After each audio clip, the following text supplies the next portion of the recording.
The python of doping has wrapped itself around Indian sports and is choking it. The problem also is that not many are willing to address the elephant in the room.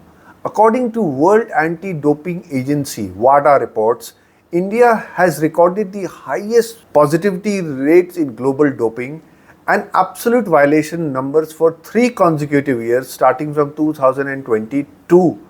In 2022, 125 positive cases were reported. In 2023, 213 positive cases were reported, and which number reached to 60.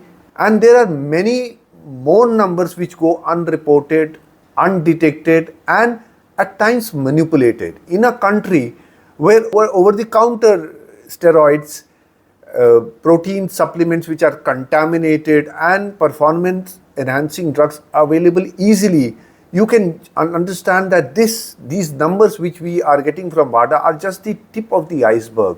But according to the Ministry of Sports in India, till July 15, 2026, 78 adverse analytical findings, which is a euphemism for doping cases, have been detected in India. India's 3.6% positivity rate is more than double that of any major sporting nation, far exceeding the numbers of Norway, which is at 1.75%, and the United States, which is at 1.15%. What this has done for India on a global stage, that these doping cases have led to global sanctions on India.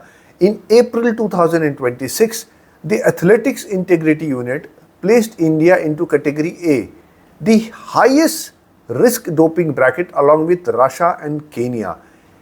India leads the world with 162 active athletes and personnel sanctions under AIU.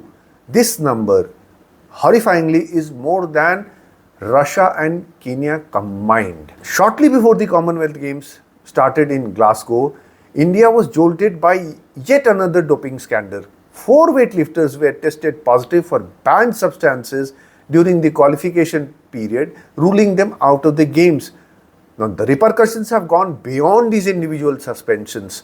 Multiple anti-doping violations in weightlifting has led to the withdrawal of one more quota category, and Dilbag Singh, who had qualified on merit, could not go to Commonwealth Games because the International Weightlifting Federation withdrew the 5th quota for India just because of these doping cases. And a few days later, judoka Arun Kumar, the reigning Taipei Asian Open champion, was provisionally suspended for testing positive for anabolic steroids. And soon after, Olympian and Birmingham Commonwealth Games silver medalist Tulika Man was provisionally suspended after recording 3 whereabout failures within a period of 12 months.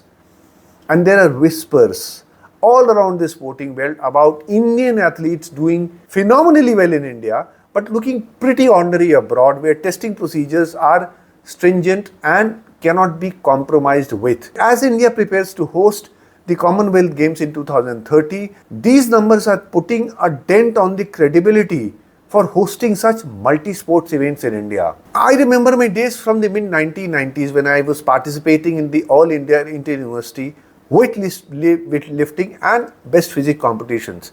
And we used to see the washrooms were full of used syringes. And the weightlifters and bodybuilders, they used to go on stage directly after injecting themselves with these doping materials.